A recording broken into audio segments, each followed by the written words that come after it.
Now here's something to think about. Is there such a thing as a writer that doesn't read?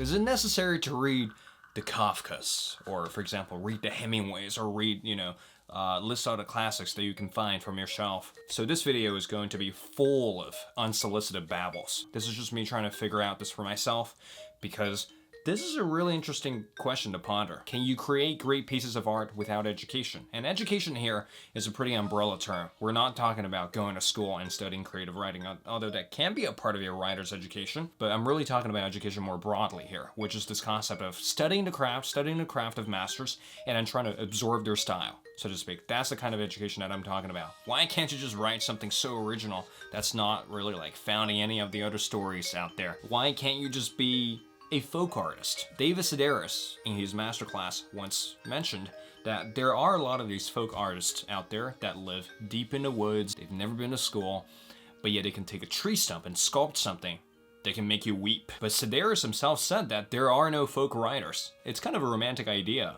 being a folk writer. Someone that hadn't really read much, and, just creating amazing pieces of writing from that place. And you bet sometimes for visual art, that's entirely possible. People can create excellent pieces of artwork without going to art school. There are thousands of examples where people had done really well in their respective fields without having a prestigious education. But here's the thing with writing. Visual art, at least from my understanding of visual art, because it's a very visual medium, because you can take the painting, you can take the entire thing in at once. It's a really sort of like sensory thing. It's a very immediate kind of engagement. When you see a painting, you can just kind of see it. Of course there are layers, of course there are, all these intricacies, but you don't see all the intricacies when you look at a painting for the first time. So judging visual mediums, in a sense, is more immediate than judging textual mediums. A short story, a poem, something out of a New Yorker. So storytelling in these two mediums, they're completely different. One's visual, the other one's about, textuality, intertextuality, all these complicated terms that you've learned from school. What I'm trying to say here is that writing is a form of craft that has so many layers, so many layers packed into a novel, so many themes and thematics and portrayal of characters, that it's going to be difficult for you not to read and try to write. Because if you're given a visual medium, there are shapes and there are composition rules, and there are all of these rules that you can of course learn. But those rules, you can just kind of see them and compose them, and you can just kind of like fly by the seat of your pants and figure them out.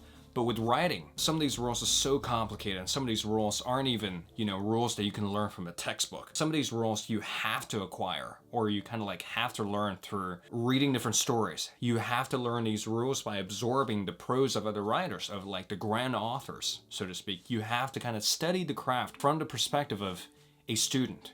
And this is something that I've been doing actively recently. I went on this spree of reading just absolutely everything, trying to learn about the craft, trying to learn how stories are told, because I don't think I understand jack shit about, storytelling. So I felt like it's really my obligation to learn how Hemingway tells a story, or how Kafka tells a story, and how David Sedaris writes an essay. Because the really tricky thing here is that as a young writer, as myself, I don't even know where their standard is. I don't even have that foresight yet. I don't even know what is out there. And some of these contemporary critically acclaimed works, it's tricky to judge their inherent quality. You loving a book doesn't necessarily mean that, it's a great piece of fictional work. And some of the books that you've read from school, they're boring as shit, but like maybe in 10 years, they'll completely change your life. Standard for literature, this is one ongoing debate. The classics versus the pulp, the contemporary versus the old. The standards are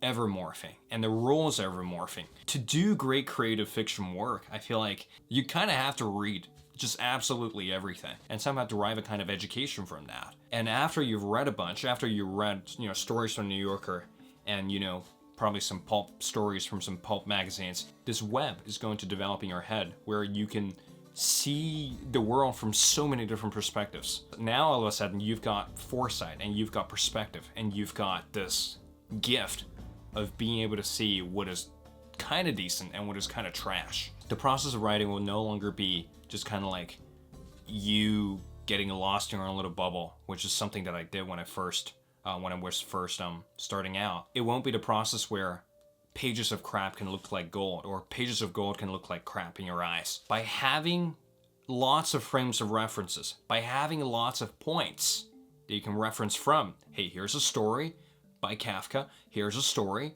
by Bukowski, and here's a story by, you know, some respected writers out there. Here's an essay by David Sedaris. How's a story from New Yorker different to a story from a collection of short stories of Chekhov? These points of references are going to directly influence your craft, and they're going to directly show you not the objective standards for what is good or what is bad, but kind of like an overall intuitive feel for what is good fiction, what is crappy crap. I think as a young artist, one of the scariest things that you ever face is this thing of uncertainty. How do you know if your art is good, or how do you know if your art is bad? I'm not saying reading a bunch is going to solve this problem completely, but storytelling is a craft that's going to change over time. Storytelling is a craft that's going to take me decades, really, like we're talking about years to decades here to really get a general sense of. And here, quoting from Stephen King, good writing teaches the learning about the style, graceful narration, plot development, the creation of believable characters, and truth-telling. It's kind of like identity, that entire shedding of the identity as a teenager. The more you cling on to a sense of identity, the less authentic you really are. The more you cling on to this kind of like, you know, beginner writer fantasy of being very set in your ways of becoming a writer, the less likely you're able to sort of like expose yourself to these reference points. Narration, style, character development. It's a long journey, and it's an interesting journey. And this is the kind of journey, I don't care what brand of artist you are. You can be a painter, a musician, writer, but especially for writers, this is a lifelong journey of just like learning a bunch, absorbing styles, and trying to find out what works and trying to find out what doesn't work. And this is going to be like a continuous thing. A continuous theme of this channel is basically me trying to figure out what is a good story and what is a bad story, and how do I write good stories. And now here's a quick shout out to today's video sponsor, Audible. Speaking of exposing yourself to many different styles, Audible might just be one of the best places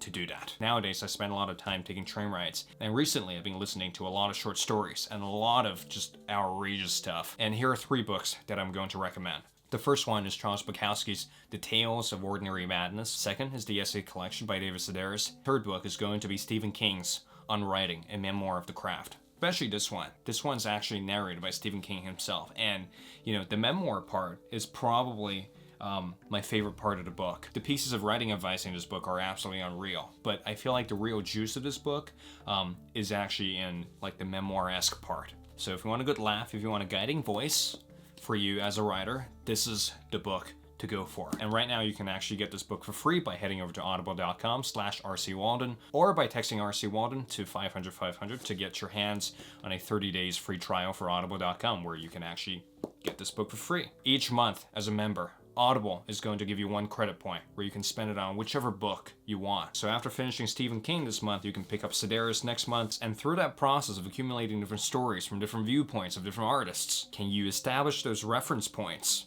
for you to then judge your own craft. And don't really limit yourself to the classics. Ideally, you want to read a bit of everything from every genre out there. It's an exciting journey of learning about the craft, practicing the craft, failing at the craft, failing better at the craft, and finally, maybe one day, I'll be able to write something of value. So this is the process of slowly struggling through layers of confusion and slowly coming to terms with everything about this beautiful craft of writing. Anyway, that's all I have for today's video. Hope you guys are having a great day or night or wherever you are in the world. Have a great day, and I will catch you in the next video.